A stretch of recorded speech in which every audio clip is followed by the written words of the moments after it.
This is the Power Producers Podcast, where we are refining and redefining the sales game.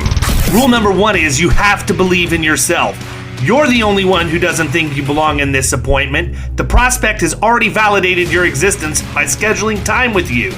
Get it through your head you belong here, go in there, crush it, and close the deal. A place where sales professionals can come to learn from other sales professionals and thought leaders that have mastered their craft. The difference between a good salesperson and a best-in-class salesperson is only 2 minutes. By spending an extra 2 minutes on what you might think is a mundane task in the sales game, you separate yourselves from the pack, you grow your book of business, you close more deals, and you retain your accounts. As well as their peers who are still striving for perfection to achieve their why. I have a wife and 4 kids. Failure is not an option. Real sales professionals, real stories, real results. Are you ready to feel the power? What's up, everybody? Welcome to the Power Producers Podcast, where we are refining and redefining the sales game. Today, we have got a fantastic guest. I'm really excited to have this guy on here.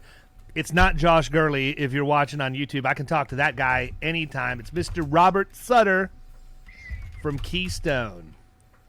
And Robert is the president of their organic growth division. This guy has more programs than I have pairs of socks in my dresser drawer. So we're going to talk a lot about what he's doing to help people new and old in the production game. Robert, what's up, man? We just learn more about you every time we talk. Why don't you give everybody kind of the 10,000-foot overview of your background a little bit? And I know that it's going to take us a little while to get through it because you've been so well-traveled over the course of your career. But I want everybody to know I usually reserve the E.F. Hutton of insurance for Josh Gurley, but I got a feeling Josh did a whole lot more listening to Robert, and that's how he got to where he is. So we're going to say you're the E.F. Hutton of insurance today. Everybody needs to listen when this man talks. Well, I appreciate it, David. It's nice to be with you and Josh. My background is fairly simple. It's 43 years in the insurance industry. Started out my career after getting out of the Marine Corps. I was a Marine captain. Got out and went to work for Bill Pritchard in Atlanta, Georgia, Pritchard and Jordan Agency. Was there for roughly 20 years, principal and producer there, primarily mid to large size accounts.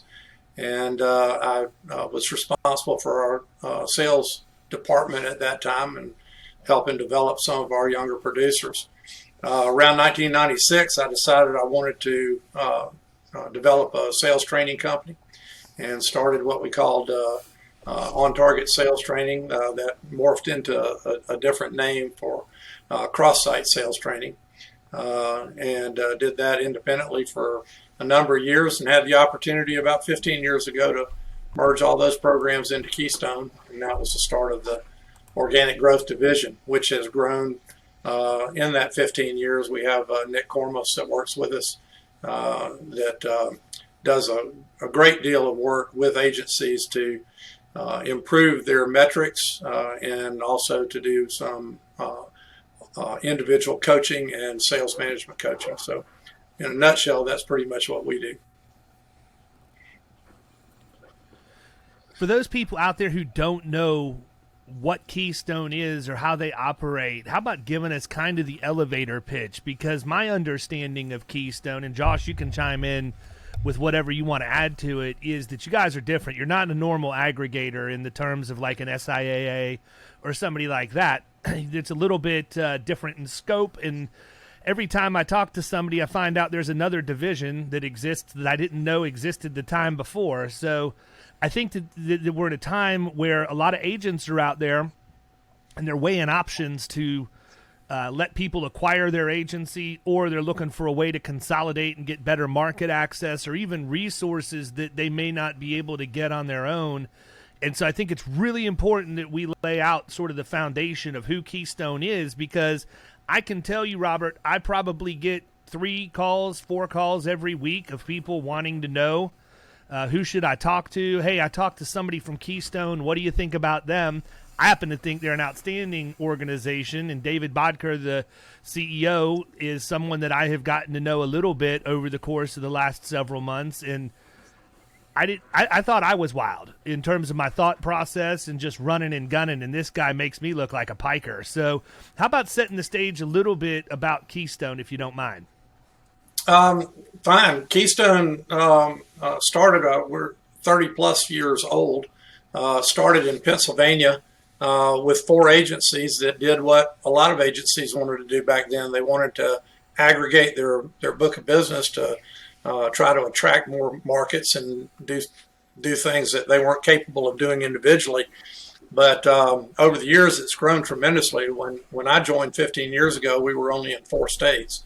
We're now in 16 states, somewhere approaching 300 independently owned agencies. And I think that's the big difference between us and some other groups. We don't own the agency partners in our group. They own us. The owners of Keystone are the employees of Keystone and the partner agencies and their employees.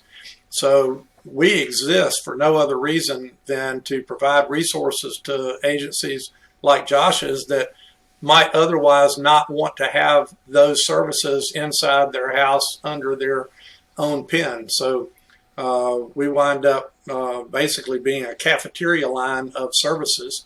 I believe at the moment we have somewhere in the neighborhood of 16 divisions that can do all kinds of things. We've got risk management services. We have the ability to broker through London. We have the ability to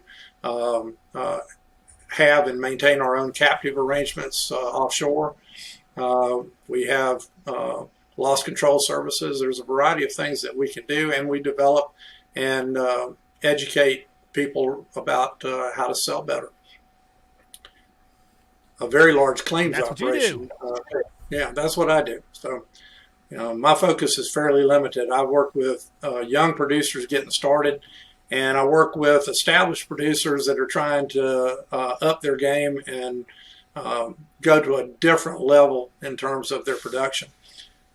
We try to do that by focusing on a process as opposed to focusing on coverage. We talk very much about the need to displace the current agent. And we can't displace the current agent by simply selling the same program that is presently in place and doing it for less money.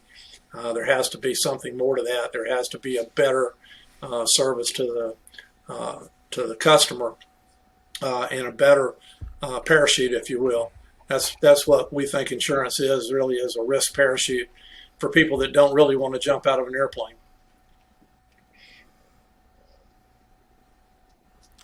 Josh, you've been working with Robert for a while now. I mean, I don't remember exactly when HM Advisors, you were Hunt Miller back then, joined Keystone, but talk a little bit about, what led your agency to get involved with Keystone and what it's like or what it's been like since you've engaged specifically with Robert and his Top 20 program.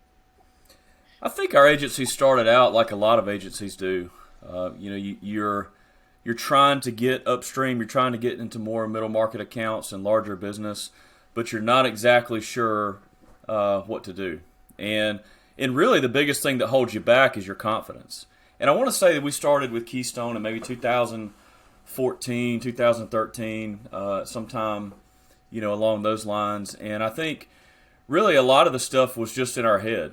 And the thing that I think Robert did, and you talk about this, David, a lot, is he helped us believe in our own ability.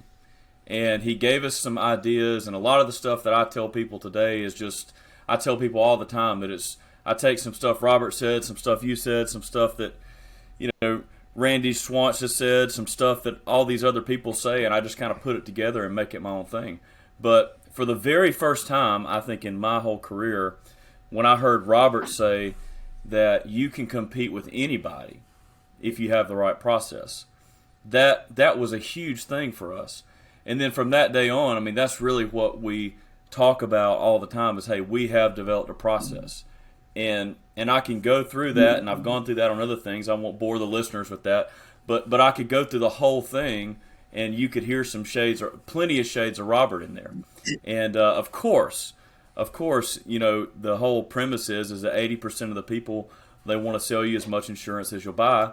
And we want to help you buy as little insurance as you need, because it's not about the insurance transaction. And I think when Robert really started showing us those things and teaching us how this stuff gets done at a high level, I mean, it made all the difference. And I mean, if you were to look at our growth chart pre-Robert and then post-Robert, I mean, you can't even compare. I mean, it's triple the size just by changing a few things. And I can look back, I mean, even at other people that have been on your podcast. I mean, people like Steven Sedlak. I mean, those are people that Robert has trained. And there's so many good and successful producers that are out there because of Robert.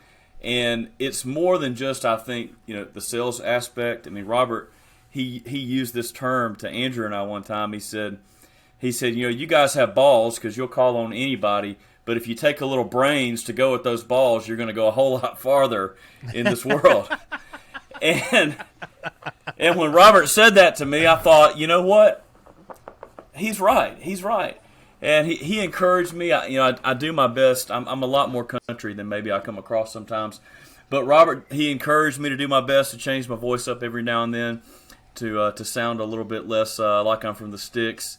And just everything from the way you speak to the people, the way you write your emails, the way that you dress, the way that you trim your beard. I mean, Robert was on me about all these things.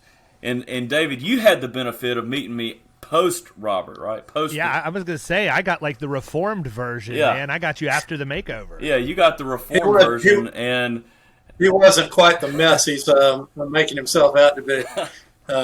He and Andrew Deering together, I think, make a very formidable team because Andrew is probably one of the best door openers I've ever met. And people immediately like Andrew. And Josh brings that technical knowledge that Andrew did not have at the time. He probably has it now, but when they first started doing business together, I think the two of them together made a very, very complete package for somebody that was looking for someone to understand what they're doing, how they're doing it, and put together the right kind of program for them. Josh made an interesting comment there a minute ago about trying to write somebody or as little business as they actually need instead of as much as they're willing to buy.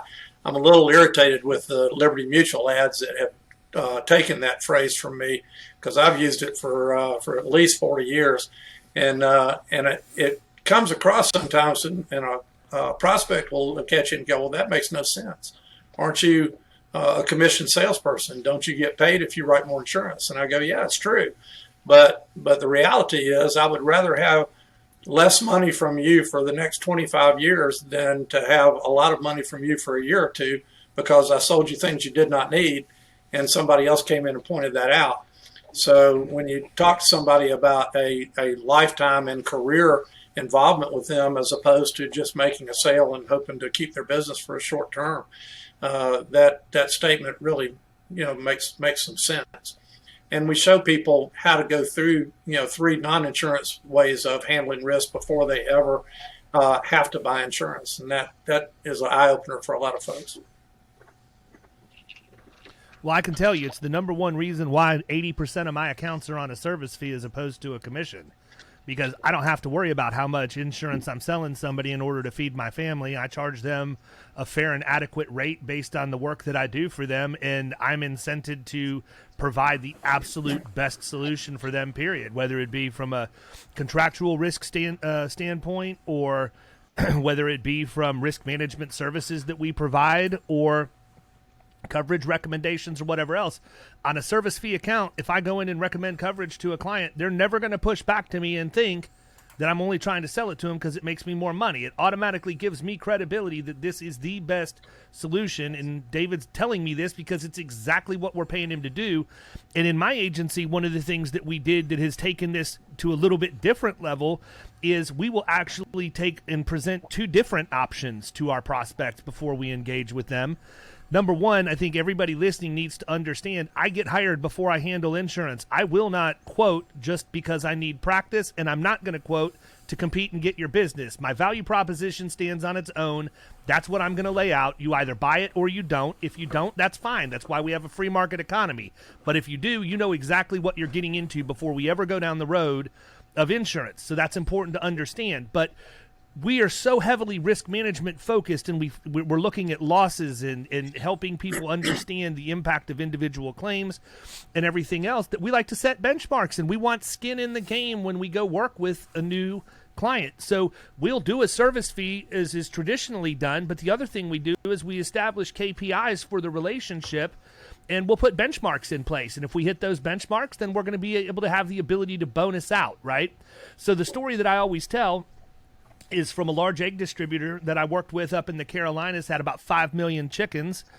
Talk about something that's going to open up your sinuses on a warm summer afternoon. Jump out of your truck in a chicken farm and see what happens. It's not pleasant. So, but anyhow, we went in and we did that deal, and we gave them 2 different choices, right? They had averaged $400 and some $1,000 out-of-pocket loss costs on average the 5 years prior, whether it be self-insured retentions or uninsured things or things they self-insured because they didn't want to file a claim or whatever else. They were spending almost $500,000 in addition to the $2.5 million they were paying in premium. Right. So when we did the deal, we realized pretty quickly that the commissions were skewed because it was $86 million in TIV of frame construction, and there was really no effort by the agent that was being performed to make that worth that kind of commission on a property account. It just didn't make sense. I mean, so we went in and said, look, here's the deal. We'll do the deal for $87.5. We know that we can give you risk management services for that. We had boots on the ground within 30 minutes of their locations. And so we'll do it for $87.5, or we're willing to do it for $75,000 guaranteed, and for every $100,000 we reduce your total out-of-pocket loss costs, we get a $10,000 bonus, which we will cap at $100,000 total compensation for us. So your worst-case scenario is you pay me 6 figures, you've already saved $250,000. People love it because now I'm incented to drive their costs down even further, which means I make more money for driving costs down, which is exactly the opposite of what happens in the insurance industry. Absolutely. Because our compensation is tied to the sale of a product, when somebody has an experience mod that goes through the roof, their premium's going to go up. It's just, that's how it works. And guess what else goes up? The agent's compensation. So you can have somebody doing a horrible job for a client that makes more money than the guy that's doing their job the right way. All we've done is we've taken that out of the equation, and we get rewarded for driving costs down, and we make more money. It's a win-win for everybody involved. Well, I like the idea of fee business, and I would tell you that all of our large accounts were written on a fee basis.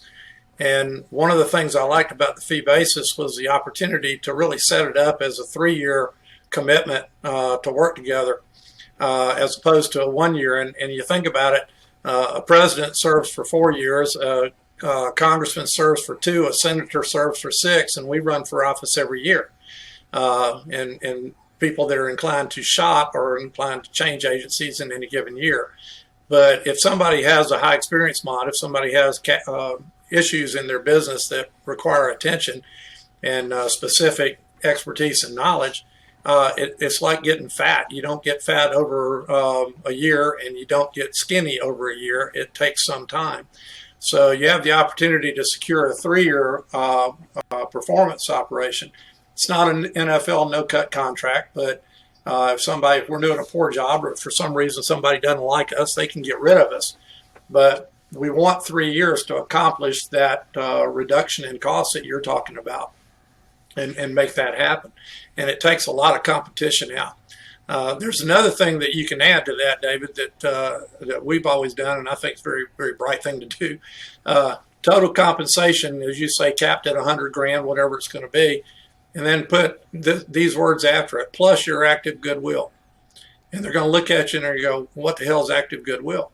And the comment that comes after that is, well, if we're doing the job that we said we'd do, and you are pleased with the job that we've done for you, I am going to ask you to introduce me to other people like you.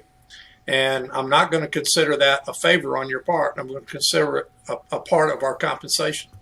And they look at you stunned and they go, brilliant. Yeah, we're in.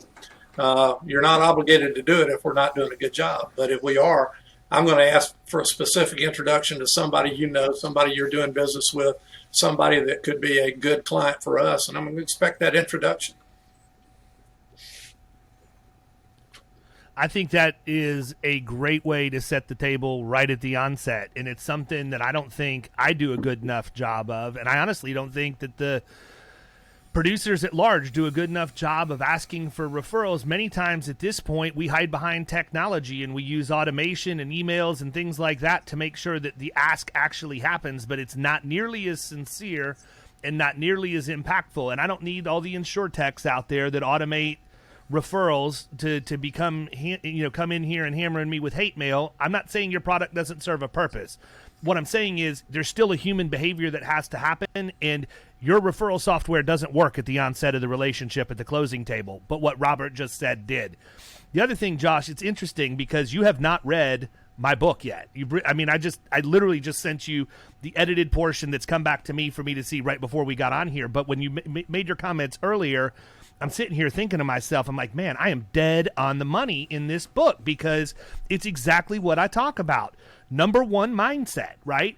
The number one thing I encounter with anybody I ever talk to in this industry who's struggling or not sure of their way or brand new is you've got to get them to believe in themselves. If you cannot believe in them more than they're willing to believe in themselves. That's number one. Then number two comes with, what are the behaviors that follow? We get so focused on results in this industry, but there are behaviors that lead to those results we can manage in real time. And that's the whole thing, right? We talk about mindset, then we talk about process, then we talk about the behaviors, then we talk about the results. And that's literally the 4 quadrants of the book that's coming out. Well, I think one thing is that, everybody that does this at a high level, maybe they do it a little bit different. I do it a certain way. Robert does it a certain way. You do it a certain way. But it's like, I think everybody must just be hooked up at the brain. It must be like the Matrix or something. Because I think this whole thing is not that hard. From just an execution standpoint, as far as making the calls and doing the things that it is that you need to do to be successful. But it just seems like so many producers, they're looking for that magic bullet. They're looking for that magic phrase. They're looking for that thing that, if I just say this one thing, that then it's all going to work out. I'll give you this example. I was coaching this guy and never been involved in commercial insurance before, just simply personal lines. And we went through, quite a few sessions, probably about 10 different sessions. And he was wanting to learn some of the basics of commercial lines. And I started going through work comp, and we started talking about some of the things that I look for. And then, he just eventually was like, I got to go sell something today. And so I said, well, hey, if you want to go doing back to, personal lines or whatever, hey, that's your thing. He's like, yeah, I think that's what I'm going to do. But the problem was, I think he just defeated himself in his head before he even started. It's kind of like, if he would have just kept with it a little bit longer, because he was saying a lot of really good things, he just for whatever reason, he just got out. He was like, I can't do this. And so another interesting story, I think this would be good to hear Robert's opinion on this. I was coaching this other guy, or I do coach this other guy. And so he had an opportunity on a fairly large account, maybe, $30,000 in revenue. By the way, this is a little side note. When I first wrote my first 5-figure account, I remember I called Robert, and I said, Robert, I'm so happy I just wrote this account. It's $15,000 in revenue. And then Robert's like, okay, what else you got? And it was that moment. It was kind of like, it's kind of like, hey, congratulations. So you're going to have to do this more than one time. But anyway, so it's true. So I was coaching. Bill Pritchard used to tell us, "What have you done for me lately?" We'd come in with a nice account, and he'd say, "That's terrific. What have you done for me lately?" Get out and go do something else. Yeah, so it is scary how similar I am to that too, right? Yeah, so I'll tell this story quick. I'm coaching this guy, and so we were talking about. He calls me. He's like very excited. He wants to tell me about this agent of record letter that he gets, and so he we ended up getting on the Zoom, and I'm like, hey man, tell me about this story, and he was like, you're never gonna believe it. I said, what? He said, it got rescinded. And I thought, man, what? And I just said, well, what happened? He said, well, I listened to somebody's advice. It wasn't your stuff. I listened to somebody else's advice. I said, well, why don't you listen to somebody else's advice? He said, well, he said that you're just slow playing it, that you just don't, that you go too slow on these deals, that when you try to set it up front, that you're going to have an initial meeting, you're going to have, risk review session, you're going to come back with your findings, and then you're going to ask to get married on the, the third or fourth date. He said, that's too long. He said, what you do is you ask them right up front. You just go ahead and say, hey, sign this deal. So I said, well, tell me the story. Hey, you know what this is? This is the difference between somebody who wants a hooker and somebody who wants a spouse. That's, in my opinion, what it is. Well, so that's exactly what happened. So he goes and he presents the BOR on the first meeting, and I said, well, what does it say? He said, well, I just used an Accord agent of record change. I said, okay. I said, and who did you meet with? He said, I met with the CFO. She took the Accord agent of record change in to the owner. The owner signed it, and then she brought it back to me. And I said, so you're telling me that you didn't present this to him yourself? And you met with somebody who couldn't make the decision or sign the document. Well, exactly. So, and I said, now why did you do this again? He said, because somebody just told me that you were moving too slow.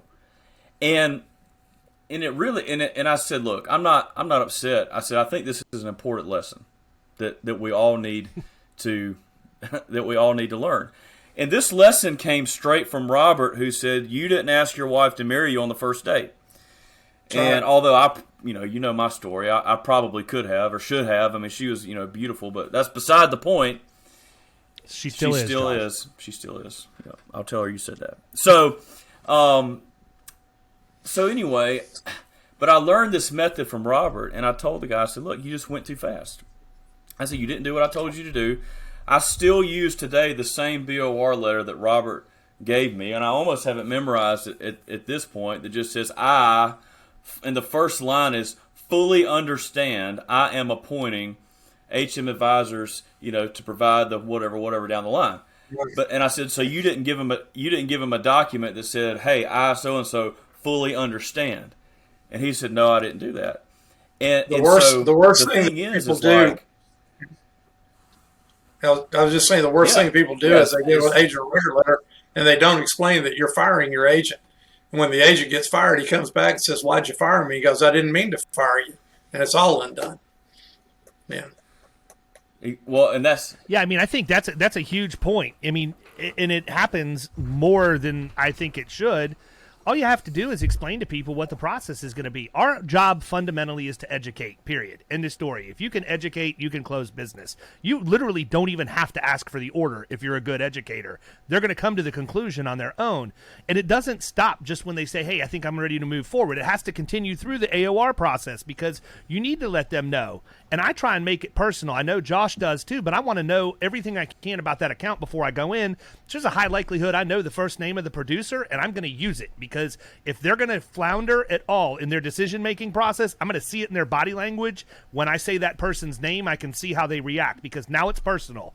And they're going to be taking money away from somebody's family and hiring somebody else. And I make sure they're very, very clear on what that looks like, so much so that I actually give them a template of the breakup letter and tell them, you can call them. I recommend that you call them, but if you're not comfortable talking to them over the phone following these bullet points, then go ahead and you can copy and paste this into an email, and it is going to be loud and clear that you are terminating your relationship with them and you're going to move forward. And if they have any sense at all, they're not going to beat you over the head based on how this is worded because they want to preserve the opportunity to come back in the future and be able to work with you. So let me take that one step. Ahead. Let me take that one step further. Just because you've written the letter or told them the wording to say on the telephone, you can't divorce your wife in an email, and you can't really fire your agent with a letter. I've never had that happen, that the agent didn't call up and say, hey, we need to meet. I'm coming over. I want to talk to you. And there's going to be a face-to-face. So one of the things that we teach in our Top 20 program is the counterattack. And that's an old Marine Corps tactic that we learned. When you take a hill from an enemy, if you don't kill everybody, they go down to the bottom of the hill and they run back in the jungle and they start reloading and licking their wounds, and they're going to come back up and try to take the hill again. So there's three predictable things. And I always talk to a new prospect or a new client that said, yes, we're going to do business with you. And I said, all right, well, here's what's going to happen when you call them and tell them that they're out. He's going to come over and he's going to want to see you. And he's going to hit you with one of three arguments. It's the same thing that happens if you've ever fired an employee. They're going to be angry that they've gotten fired. Now, if he's not angry, but if he comes in and he's angry and he says, I can't believe you're taking my account from me. If the guy doesn't know what to say about that, he backs up. It's like, hold on, why are you so ticked off? Go ahead, fix this, and you can keep it. So anger is one response. Repentance is the other. I'm really sorry that we let you down in this way or that way, but we can fix it. There's nothing that Robert said he can do that we can't do. And the third argument is a guilt trip. After all the years we've handled your business and all the good things we've done, you're going to let us go. So those three things or some combination of them are going to happen. And if a guy's prepared for that, he doesn't get rolled. If he's not prepared for that, he may backpedal and do what Josh said and rescind that letter. So you prepare him for the counterattack because it is coming. No doubt about that. Well, and that's why. I think the one thing that we need to also make sure we mention is when I present an agent a record letter, it's not a surprise. Like No. it's not, and it's also not the first time that client or prospect has heard about it. Right. Because if they didn't agree to the fact that they were willing to fire their agent based on what we talked about in the meeting before, I don't close on the first appointment. I typically don't close on the second. It's usually the third or the fourth because one's discovery, one's getting more information as to what you need in touring facilities and all of that kind of stuff. And then the third one is when we go back and deliver the work product, which is when I tell them. But in that second meeting before we leave, I say, look, if I deliver everything that I tell you I'm going to deliver and you're happy with the work product that we put forward, I want you to know when I come back to present that to you, I'm going to ask you to fire John and hire me. That's right. And the way that you do that is this. And then when we go back, if they say we're ready to move forward, I can only assume that I was crystal clear in that first meeting and they're expecting it. So they're ready to move on their end. Your point about the counterattack is exactly why they need to not do that on email. You know, some people just don't, hey, you said it already, some people just don't have the balls, right? They don't have the guts to fire somebody, and their culture and their organization shows that because they got people that have been working there 15 years that should have been gone too. So some of them are just not going to do it. But those people, so I encourage phone.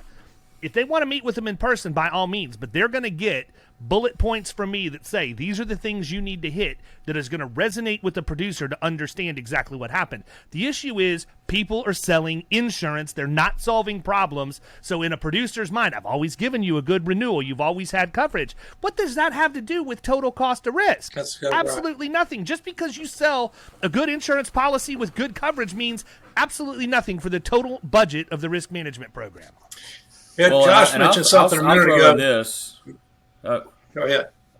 Go ahead, Robert. No, you throw. I want to come back to something you said a minute ago. Time out. I want to go back to something you said a minute ago after you do this, but it has to do with the type of person you said. That you're going too slow. You're going too slow. And I think in our business, and I interview a lot of producer candidates every year for Keystone Partners, upwards of 75 of them a year for the past 13 or 14 years. So I see a lot of guys that people like them. They're affable. They're nice people, good personality, all those good things. But I think there's two things that are in tension with one another, and that is a sense of patience juxtaposed with a sense of urgency.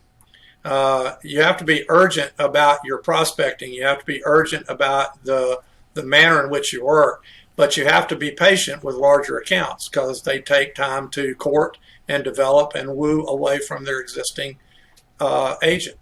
And I think a lot of times we get these guys that are impatient, like the one you described, Josh, that says, I need to move faster. I need to close this deal immediately. And if you close it immediately and they're dissatisfied, it comes up with what people call buyer's remorse. Yeah, I picked this guy, but now that I picked him, I wished I hadn't. And that's when he's up for grabs next year as well. So when we're looking for producers, I look for somebody that has demonstrated in their past to be very patient about developing a skill or developing a talent, and yet has an urgency to accomplish something and has goals. Those two things in tandem with one another is what makes for a good producer. If you got somebody that's got an urgent need to make a sale, he needs to sell cars. You can sell them today. But if you're going to do a relationship sale that has to last for a long time as a business relationship, you have to have patience, but you also have to be urgent about the amount of prospecting you do. So I wanted to get that in before I lost it, because I'm getting old and my thought processes leave me sometimes. So now chime in with whatever it was you were trying to say. Well, yeah, I think the thing that I would just want people to know is that if the first time you introduce to somebody that they have to fire their current representation is at the closing meeting, then you're not putting yourself in a very good position, because you haven't done your job. I think a lot of people, I always say that the definition of competence is liking, knowing, and trusting. Now, we all know that's not the real definition of competence, but that's what people think and perceive in their mind. And that's what we have to get over, is the fact that they may like them, they may know them, and they may trust them, and then based on those things, they believe and perceive that that person is competent to do the job. And so for us to sit there and talk about our agency, talk about how great we are, how fast we send out certificates, and all the great stuff that we do, all the insurance companies that we have, I mean, that just sounds like the Charlie Brown wah, wah, wah, wah, wah teacher, right?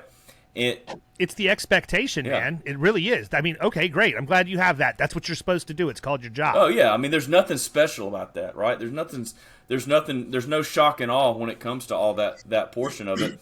And I think that if you really do a good job on the front, and we've talked about this, I mean, 8 or 10 times I've been on your podcast when we've talked about the same thing. But like, it's the truth. And for me, like I said, Robert showed me this early on, and so I just think that for the people that are listening, you have to introduce that concept soon, and don't fool yourself into thinking that you're working just because you have stuff that's going to the finish line. That doesn't necessarily mean that you're working. People work on stuff all the time that they have no business working on. They have no chance of actually winning those deals, but they want to say that they're busy. They want to say they have a full pipeline. I mean, you have absolutely nothing in your pipeline if you're just doing a bunch of quoting and hoping. And Robert has a great story about this, and I don't mean to steal it from you, but I think I've stole it from you before. But you talk about hitting golf balls on the range, and if you have a bucket full of golf balls and one comes out and the cover's knocked off, you're just going to tap it to the side. But if your bucket only has one ball in it and it's tore up, got the cover knocked off, you're going to do the best that you can to hit that thing. And so that's why, to your point about 6 months, dirty 130 to change things. I mean, you have to have that behavior. You have to have, that amount of activity to put those balls into your bucket to begin with. I think that I agree with you completely. Yeah, the thing that I think a lot of producers miss is they want to be technically competent about insurance, but they don't think like a business owner about what can I afford to lose and what can I not afford to lose. And I use the concept of becoming an expert buyer rather than a peddler of product. When I married my wife 42 years ago, I knew absolutely nothing about buying a diamond ring. And over the years, I bought her a lot of other diamonds. What I know about diamonds can be poured out of a thimble. But I have a friend that is a diamond expert, and I get him to buy diamonds for Laura when that takes place. And I just tell him, hey, I've got $5,000 or I've got $10,000 or whatever I'm getting ready to spend. And Sean, I want you to take 10% of that and keep that as your fee. Take 15 if you have to have it and take it as your fee, but then go buy wholesale for me the very best quality diamonds you can find. And he does that, and I trust him, and I let him do something I know very little about. When you look at business owners that we call on, they know how to buy raw materials, they know how to buy machinery equipment, they know how to buy whatever it is that is their bread and butter. But they buy insurance one time a year. And if they've been in business 20 years and have been buying it, they've done it 20 times. Josh does it and you do it 20 times a month. So, and have for years. There is no reason not to think that we could be a better buyer of risk management services and insurance products where they're required than the person that is a dabbler in that, but an expert in their own business. So we sell that concept. The other thing that, and I think, David, I talked to you about this before we got on this podcast, I equate insurance as being probably among the worst products on the planet. Not that it's a bad industry or a bad product. It's a bad product simply because no one really wants to buy it. It's a have to buy. It's mandated that we buy it from our customers, mandated. The state requires it for vehicles. Lenders require it if there's liens on property or vehicles. So we're being mandated to buy it.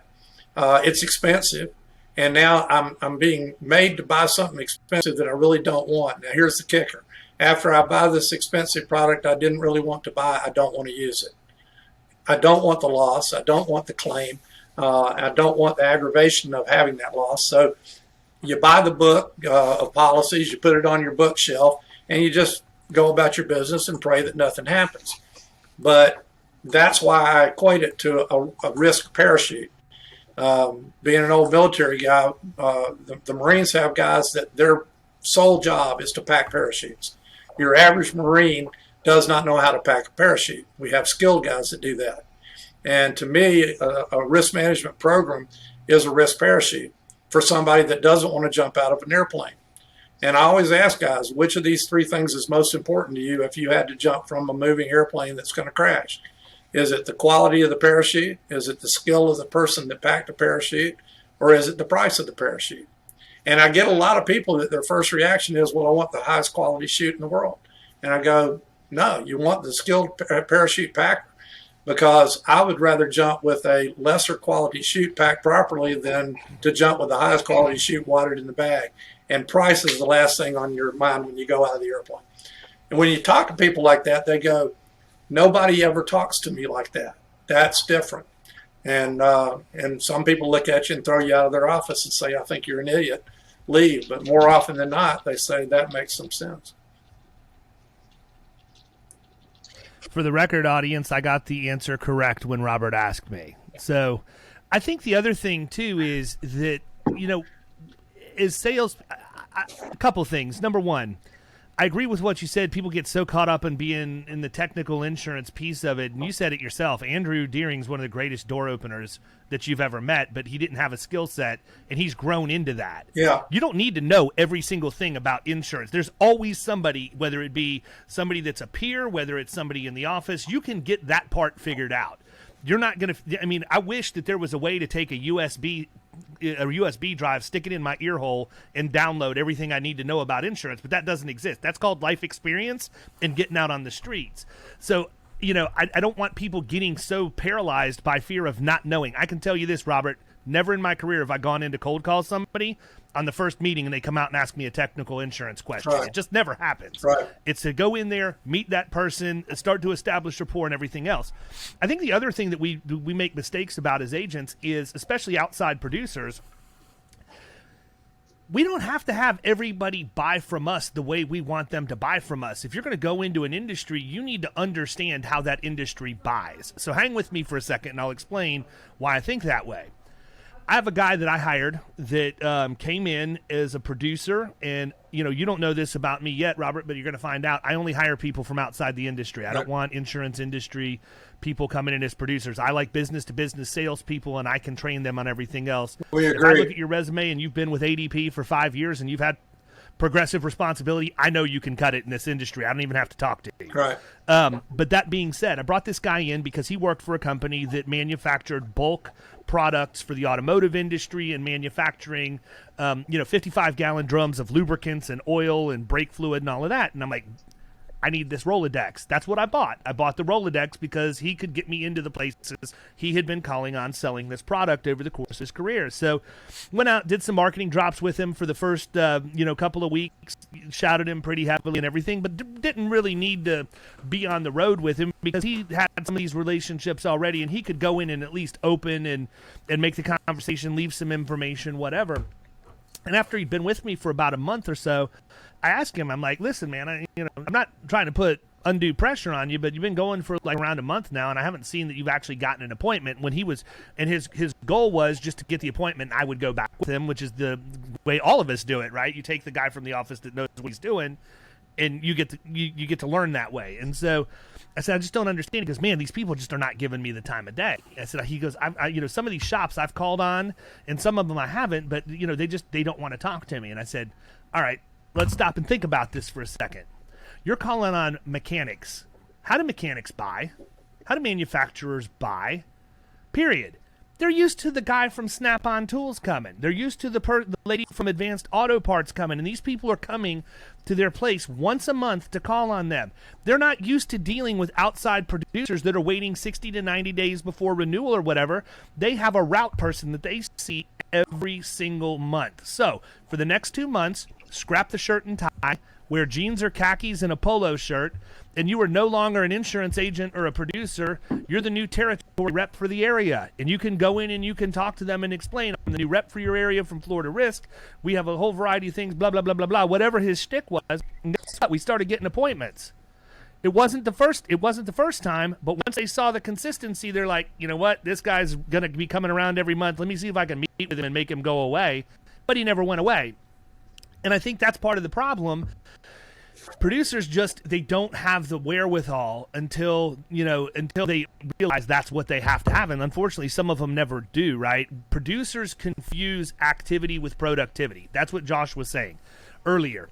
But that's how I say it. Just because you're active and you have things that are I get people we just had one. We had a guy in our mastermind group that posted this ridiculous scenario about somebody who owns a semi, but they don't drive a semi. They just simply loan it out to a nonprofit who has somebody with a CDL drive it. He's trying to figure out how to insure it because it came from a referral partner. And my first response is, he said, how do I handle this? I said, you freaking walk away from it, man. What's your hourly rate? Right. I don't even know. I've been doing this 20 years and I don't know how to insure this thing. Why are you wasting time on it? And his response was that my referral partner sent it to me and I don't want to upset them. I said, you've done a bad job of educating your referral partner about what kind of referrals are good for you. That referral partner is not going to be mad if you take the time to say, look, this is the stuff I'm really good at, and this is what I can help you with the most. Anything outside of that, I'm not going to be your best option. But if you give me this, I will have this turned around and able to make you look like an absolute superstar. But that's not the case. We take everything because we don't want to upset the referral partner. And now what are we doing? We're spinning our wheels, quoting a bunch of crap that we would never have gone out and originated on our own. But we're busy, we're active, and we think that we're being profitable as a result of that. What's the close ratio on business like that? It's minimal, right? I mean, so that's the whole thing. We got to figure out what the difference is between being active and being productive, because activity, while it may breed productivity, activity in and of itself doesn't mean you're going to make a paycheck. Our Top 20 program has a whole session regarding centers of influence and how to educate them on what our sweet spot is and what our value proposition is for that type of person, that type of business. If you don't do that, you're going to get referred into mom and pop Main Street business that you don't want, and now you've got to either handle that business or you have to politely extricate yourself without getting egg on your face or the center of influence. And I think that's probably one of the worst things that we can do. One of the other things to tell your center of influence is please, I appreciate anybody that you bring to me, but please don't tell them who I am and that I will call them. Just say, I have a friend that might be helpful to you. Let me run what you do by him.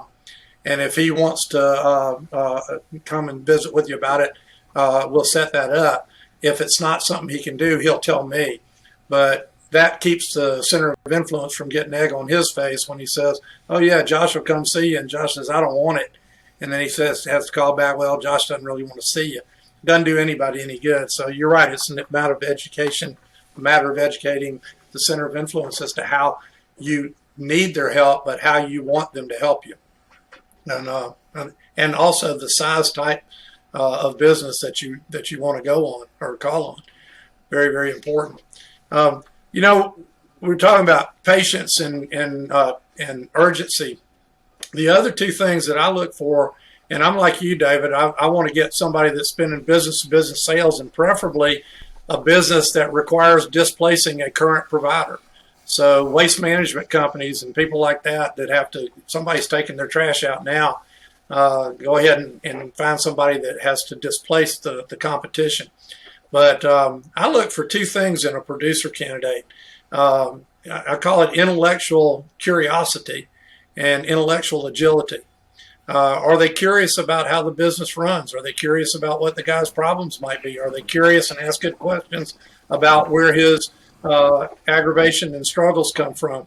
The people that ask good questions in an interview ask good questions of a prospect or a client. The other is intellectual agility. And I think of that as an example as a running back in football, that the play calls for him to go off right tackle, and there's supposed to be a hole there. But as he takes the ball from the quarterback, he sees that line is all blocked up. But he sees a hole out of the corner of his eye to the left, and he plants his right foot and pivots and goes to the left.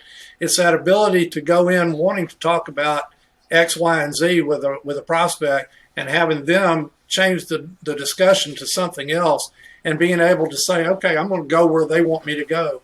And I see a lot of people that get so locked into what they want to go sell, what they want to go talk about, what their value proposition is, that when the prospect or the client is giving them an opening to do something different, they don't. Those are the two things that I think are most important. Well, it's funny, when we had Kevin Ring on one of the episodes, when we were talking to him, we were kind of joking about it, but it's a sad reality. And he said, the problem is that everybody goes in and their solution to any problem is to just sell them a product, right? And sell them as many products as they can, because they think that's what's going to fix it. He goes, could you imagine if our healthcare system did that? And you went in and you said, hey, doc, I'm having a little bit of pain in my right knee. And the next thing you know, he wants to do a full knee replacement on your right. Well, while we got you under, let's do the left too. And we could probably do a spinal adjustment that's going to make you feel, it's ridiculous, but that's exactly what we do when we go in to sell people a product, as opposed to just sitting back listening to what their problems are. Because I hate to break it to everybody that's listening to this, but the solution isn't always an insurance policy. You could have all kinds of other ways to structure the risk financing and the risk transfer of an organization. But if you only focus on the insurance, that's the only solution you're ever going to give. That's why I went and got my CRM. I wanted to think about it from a completely different perspective than just going in and knowing, hey, this endorsement needs to be on there. And by the way, your deductible is probably a little bit off over here. You got a margin clause on your property policy, blah, blah, blah, blah, blah. I can do that stuff, but people don't. Your client, like Josh said, it's Charlie Brown's teacher to them. I really believe, and I've said this hundreds of times, I think from a client's perception, if you present yourself well, you're dressed well, you're groomed well, you can put a sentence together and sound relatively intelligent, they're just going to assume you know what you're doing. If you're a licensed agent calling on them, I think the average consumer at the very onset thinks, this guy's an insurance agent. He must know what he's doing. That's why you got to take the time to educate. You have to do what the others won't. Earn that perception of yourself. Go in and let them come to the conclusion, yeah, this guy's way outside of the league of everybody else that I've talked to.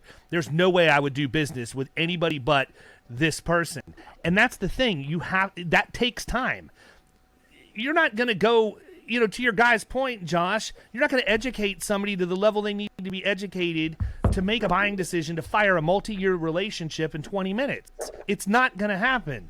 Number one, you've got to show consistency so they know you're going to show up more than once, because most of the people who sell go close the deal and you don't see them again until renewal, maybe. You got to show that consistency. If you get in front of them 2, 3, 4 times over a couple of months, you've already probably seen them more than the incumbent has, and you're beginning to build the rapport and relationship. And every single time you're making educational deposits into that relational bank account, and eventually they're going to hire you. Well, that's exactly the method that we have used, over the years with people. Because I think, and let me say this, because I want to give people at least the exact roadmap that we use within our own agency. I want to put this out here as far as being consistent. This is what we do. Now, other people may have things that they do, but from a prospecting standpoint, if we make that initial marketing drop, okay, let's say this is week 1. All right, initial marketing drop. We don't necessarily get anywhere, but we just drop some information off, and we get the person at the front desk name, which is a huge win, in my opinion, is getting somebody's name, and then you come back, and the next time you can call their name, you can start building a relationship with them. And then the next week we make a phone call. And then we can call and say, hey, the reason I'm calling is because I left you this benchmarking study, on the salary of welders in your area, and I wanted to have a conversation about it. And then if I still don't get them, then we call the next week. So we're hitting them 3 weeks in a row, and then we're going to take a week off. We're just going to let it cool off for a week. And then we're going to hit them. Call you and ask you where you've been? Yeah. Did you die? We're going to hit them one more time. Yeah, we're going to hit them one more time. And then, if they don't respond then we're actually going to take 6 weeks off. And then we take 6 weeks off, and then we start the process all over again from the beginning. And, I think it's got to be consistent, repeatable. We have it programmed into the CRM the way that this works, so it makes it easy for the producer. But, the reality is if you call on somebody one time and you don't call them again for 6 or 8 months, then they're going to forget who you are over that time. So that's the way that we do it. And then on the back end is just telling people what you're going to do, and then performing on what you say. I mean, you give them a client service timeline, and you talk about the things that are important that are going to happen during that time. Hey, we're not going to be the people that are going to call you every single month and bug the crap out of you, but we do have some things that we're going to do for you throughout the year. Sometimes it's a lot, sometimes it's not so much. But I think that's how we've maintained all these accounts in 24 different states, across the country, is by performing on all these things. So I think that's an area that producers could certainly improve in. I want to compliment Josh on something that he and Andrew have done. The establishment of the niche that they have has enabled them to broaden their market territory significantly. And we hear from some of our partner agencies, they live in rural communities or smaller towns. And it's not uncommon to hear a producer say, well, we write all the good business in our county. And my comment is there an electric fence at your county line? Will you fall off the edge of the earth if you go into the next county? And then you hear the response sometimes that, well, but people are pretty proprietary or pretty, that's not the word I'm looking for, colloquial, I guess, is that they won't buy from us over in the adjacent counties. And I go, they buy from Amazon every day. They buy from Walmart every day. They'll buy from somebody that provides them a good value. Don't tell me they won't buy from you in your county because you don't go to church with them or you don't go to Rotary with them. You've got to provide a value their guy's not providing.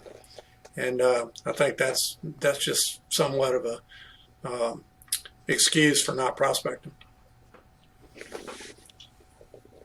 Well, I'll tell you, it's funny. I was actually speaking at a Keystone event, and I had a guy push back on why you needed to have a presence online and why, if you create content to answer questions people have before they reach out to you, it's a good strategy from a marketing standpoint, because people are going to go online to find the answer before they ever reach out and pick up the phone to call a professional and whatever else. And he's like, well, the people in my area just aren't that technologically savvy. And I said, really? I said, well, let me ask you a question. When you want to know the answer to something, where do you go? He goes, I go to Google. And I said, you just proved my point. Do you live in your neighborhood?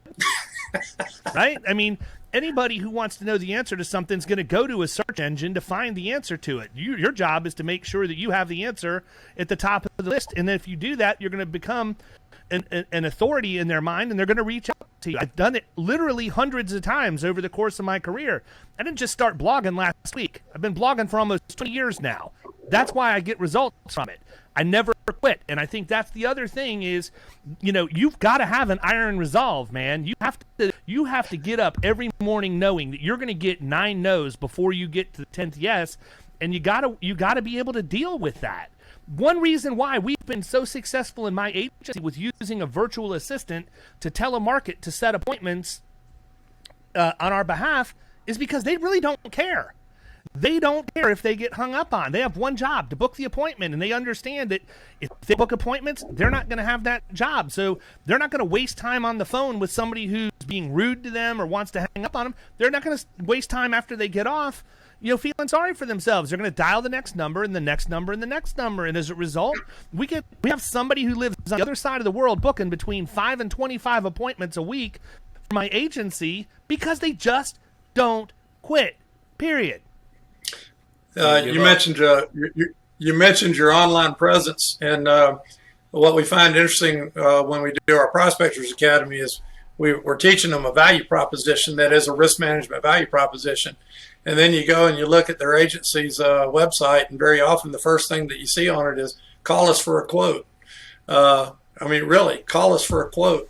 If that's your idea of the image of your agency that you want to put out there is call us for a quote, you're going to get used a lot. And I can't understand that. So I think if you're going to tell people to have an online presence, you ought to tell them what the online presence has to look like, because it can't be that we're the cheapest, we're the fastest, we're the most market, we've been around for 100 years, because nobody cares. The online presence has got to be we provide a value that nobody else provides. Yeah, I can tell you, the CFO that gets the new mod letter that it's going from a 0.93 to a 1.44 doesn't care whether or not you can get them a quote. They want to know that you can fix it for them. They want to understand that you're the person that knows how indemnity affects claims and that you can help them put that return to work program in that they've never had. And that's part of the reason the mods crept up, and that's having right. a designated person that's responsible for taking information and making sure they're actually investigating accidents and incidents. And we could go for days on all of this stuff, right? But at the end of the day, it goes back to the same thing, Robert. If you have an online presence that says, click here for a quote, and I love it when people say, click here for a free quote. I mean, do you charge some of the people to quote them? I mean, but click here for a quote. It's the same Yeah, it's the same thing we said when you walk in and you're trying to just throw the broker a record letter down right off the bat. Right. We don't have patience. And I tell people, I use the term intensely patient. That's how I classify myself. I'm one of the most intense individuals you will ever meet, but I understand I have to channel that into patience, because for me to be able to have the kill shot, I got to wait for my target to get where it's the appropriate point for me to shoot. I mean, I don't know how many people are deer hunters. I'm not a great deer hunter, but I've killed deer. At the end of the day, if that thing is 500 yards out and I'm only accurate to 75, why am I taking a shot at 500 yards? Good point. Good point. Well, listen, we've been going an hour. You guys both have much higher hourly rates than I do, so I want to be respectful of that. But I wanted to tell you, I really appreciate the time, Robert. You have an open invitation to come on anytime you want, and Gurley already does, so he knows that. But I appreciate both of you taking time out of your day to share with our audience.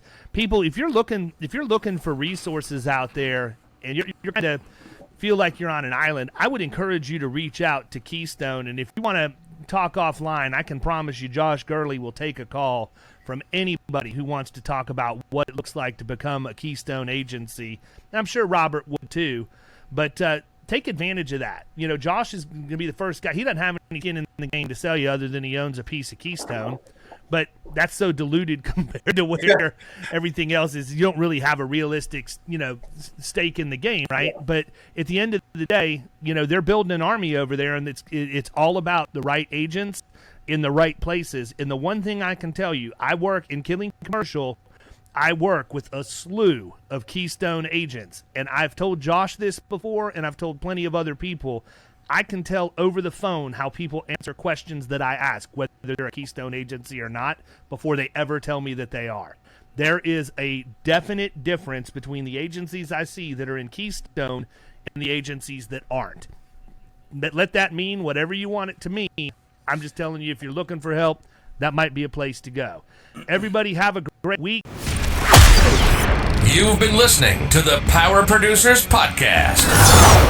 You can follow Killing Commercial Insurance on Facebook and YouTube. And if you want to take your game to the next level, check out our book, The Extra 2 Minutes, and our website, killingcommercial.com.